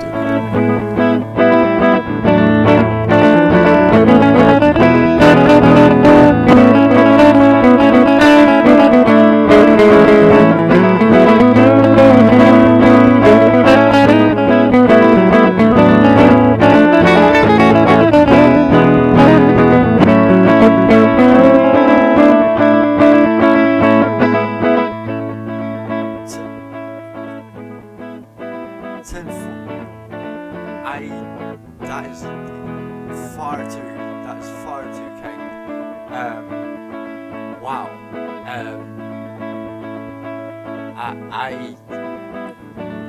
I will absolutely be investing in something to help. Fucking hell, that's unbelievable. Thank you so much. Fucking hell. I don't know quite what to say. Thank you. I will be looking up new fucking look pedals tonight. Fucking hell. I'll go for the wine list. Jesus. Let's play some music to celebrate.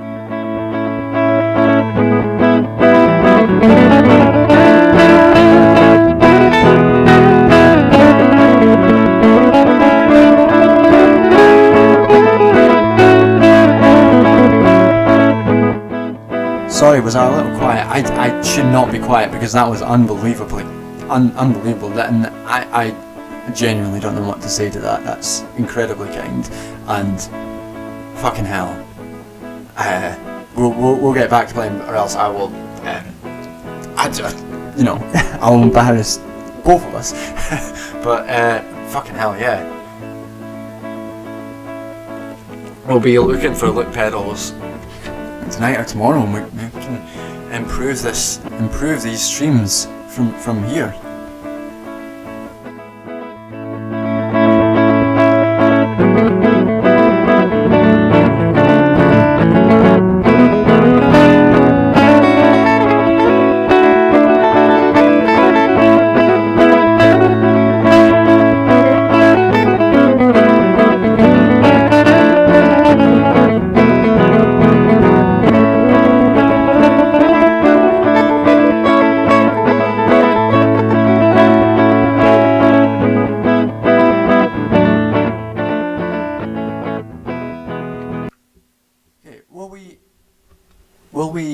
Let's see, how much wine have I got left? Let's pour the rest of the wine.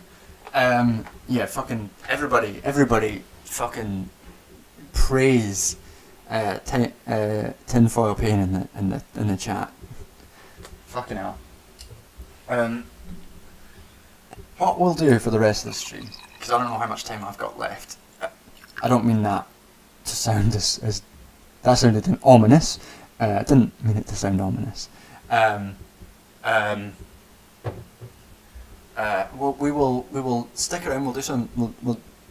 We'll finish this wine and then we'll call it a day. So another half hour at least, and we'll try and think of another sort of something else to play, some more music.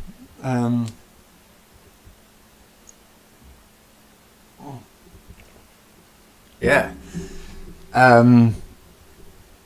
Yeah. That's what I was gonna do. I was gonna show fucking. That's what I was gonna do. So I did this last time. A similar thing last time as well.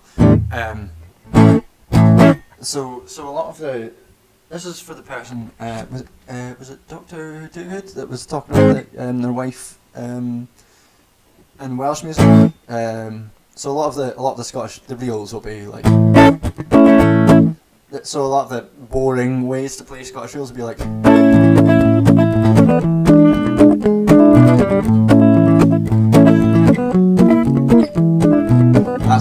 boring way to play a Scottish reel. The more interesting one is you get stuff like that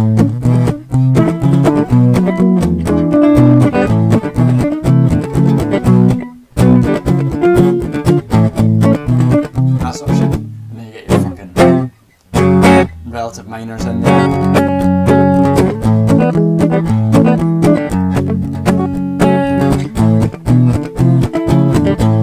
So that's like your sort of if you're playing like a reel, you get your 4/4s, you get that sort of percussive.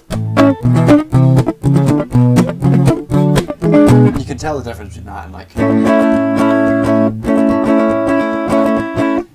that's 6/8. It's got pulse, but it's not got the same sort of percussive. And if you're playing like a jig in that time is hard because it's like.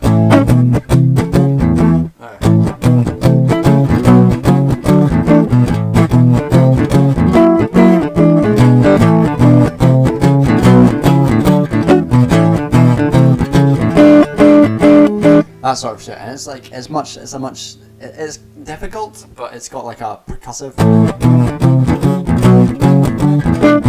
Cause that like you have to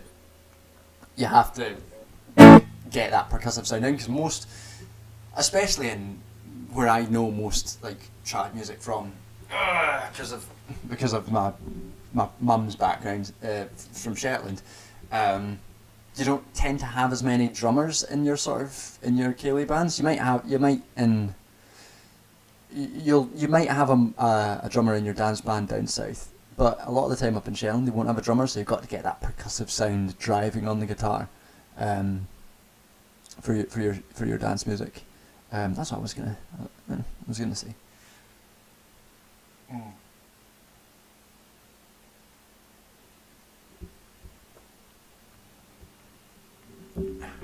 Sorry, what's happening? Now she's building a rock castle for the frog. What's going on? Who's got a frog and building a castle for the frog? Well, the ukulele's a fun instrument. I've got a ukulele back. Most of my stuff's back at my parents' house. But a ukulele's a fun instrument. I really like the mandolin. I would like It's a really nice, it's a very pretty instrument, a mandolin. Your 6-year-old found a frog. Hasn't killed it yet. Well, I hope it lives. I like frogs. Frogs are good. Yeah, we're gonna need to hear about the frogs. Hey, George the half Scot. Hey, welcome. Yeah, it's nice. A ukulele is a nice and easy instrument. Do you remember that weird time in like 2010 where people were suddenly obsessed with ukuleles? That was odd.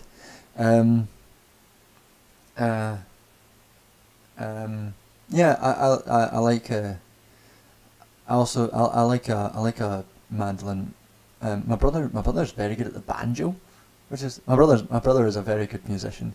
I remember one time went to a party with him.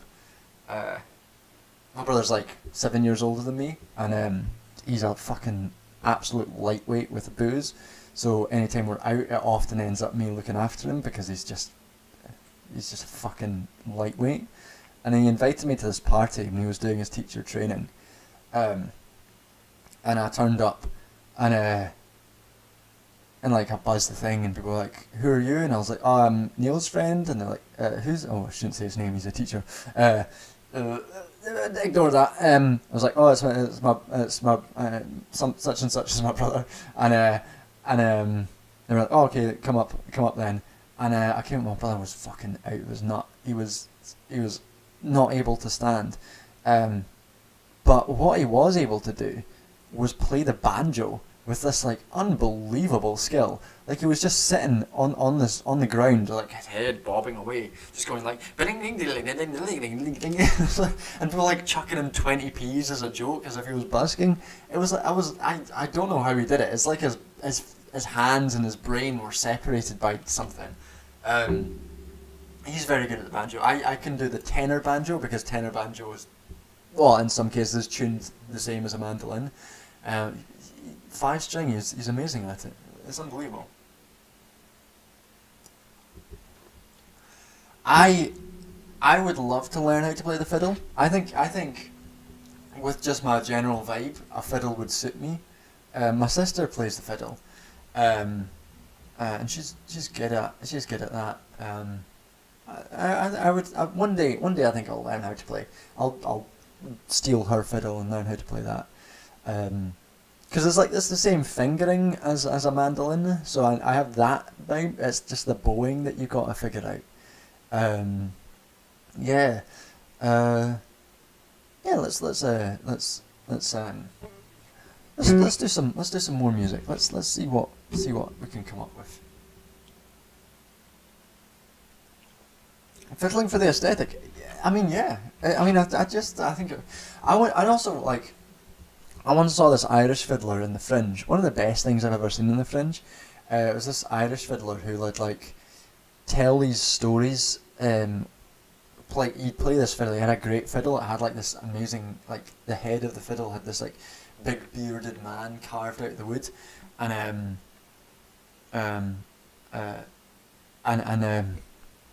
he'd like play these amazing songs, and like they would all have these fun, like kind of dark, fun Irish stories tied to them. It was so fucking good, and I'd be like, and I remember watching that. I was like, fucking, I wish I could play the fiddle. It's a good instrument. I feel like, it's a good instrument. It's less basic than the guitar anyway.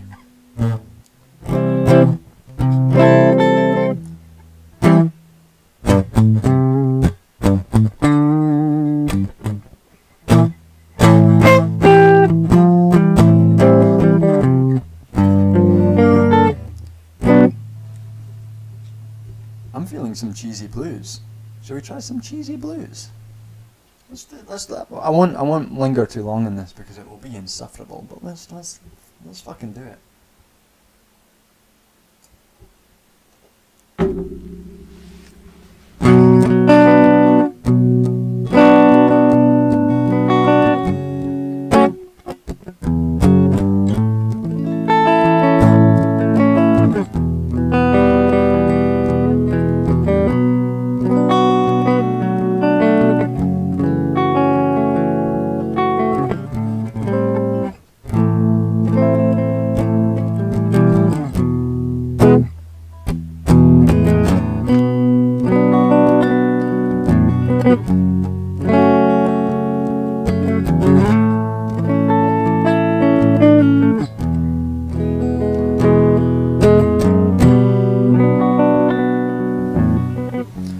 It's an Epiphone, I think cherry body. I don't know. I can never remember the specific type of guitar this is because it was one that was I bought it from a friend of mine.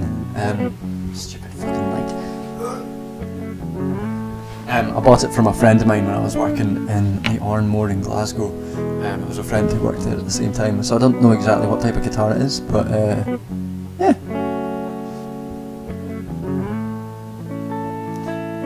Super important question. Where's my accent from? I'm familiar with Glaswegian, but not sure it's that. So I'm from like a town outside Edinburgh, but I lived for a long time in Glasgow, so I guess I picked up some Glasgow stuff. Like I lived for like 7 years in Glasgow, so I picked up some shit there probably. So it's not quite Edinburgh. It's not Glasgow at all, but it's got hints and traces of things. Oh my god, the poor frog. I feel sorry for this frog. This frog is all I'm invested in at this point.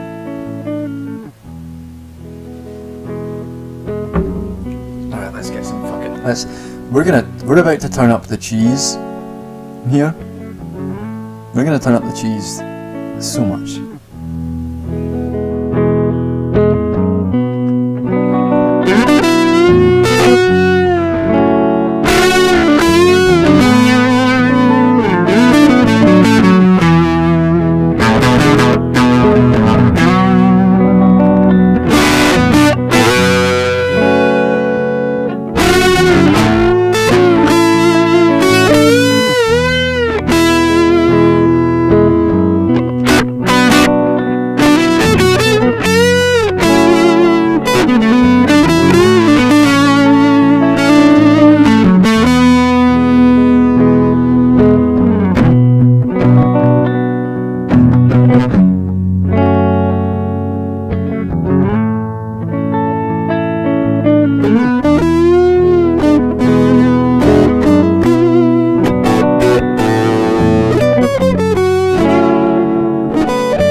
I am so invested in this frog.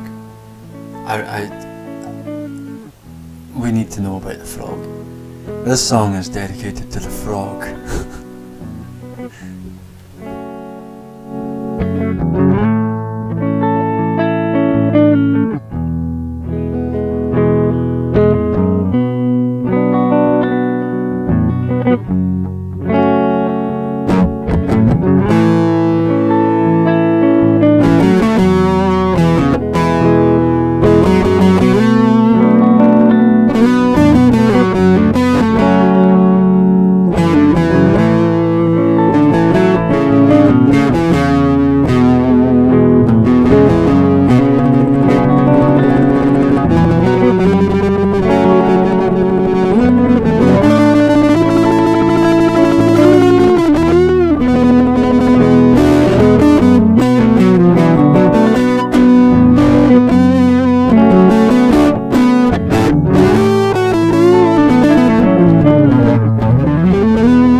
We believe in the frog. The frog is all of us.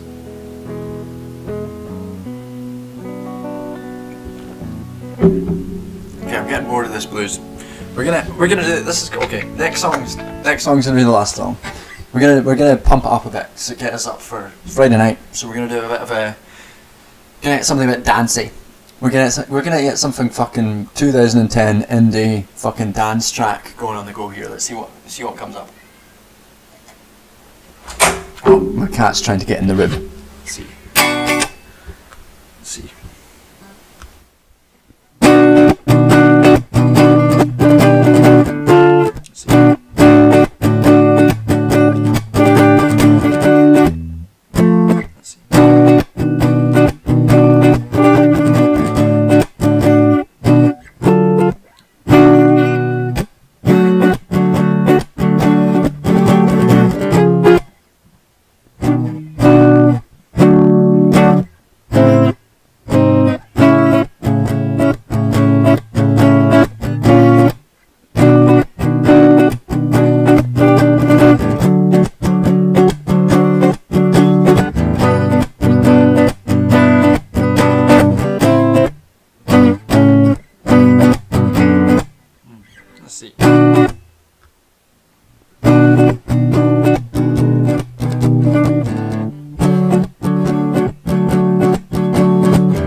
I am fully on board with how much this chat has become about the frog, and there's a cat as well. The cat is shouting at me. He wants in. He wants to. The cat in this flat. He likes to come in. He likes to destroy the room, and then he likes to leave with friends I've got. I've got a little cuddly toy, fucking cat that my mum got me for when she was visiting here. That my cat loves to try and eat. So he tries to get in there.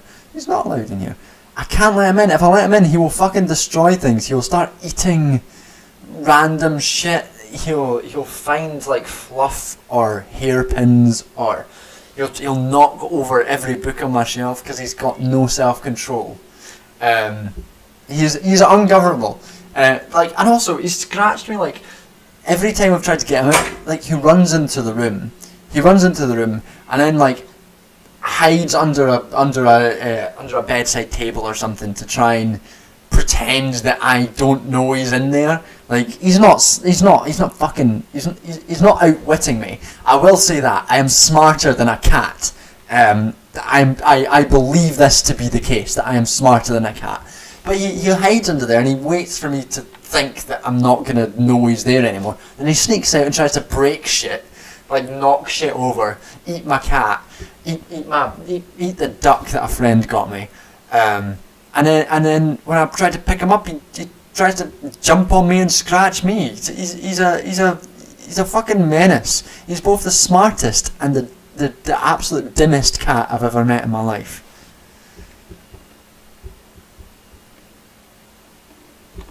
Alright, let's try. I'm gonna try and get this fucking. I remember I used to have something that was kind of fun for thing like. Let's see.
Alright folks, we'll be calling it a day here in just a few minutes.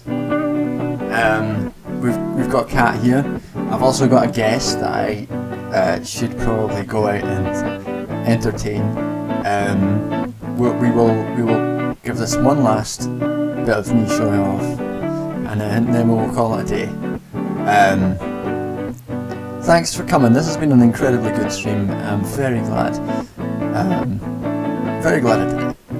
It's been out. This was a good decision. Thanks to all the super chats, and thanks particularly to Vorpain for unbelievable kindness. We'll do one last thing, and then I'm gonna go and meet this cat, and then meet my guests. Cheers.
Thanks again, folks.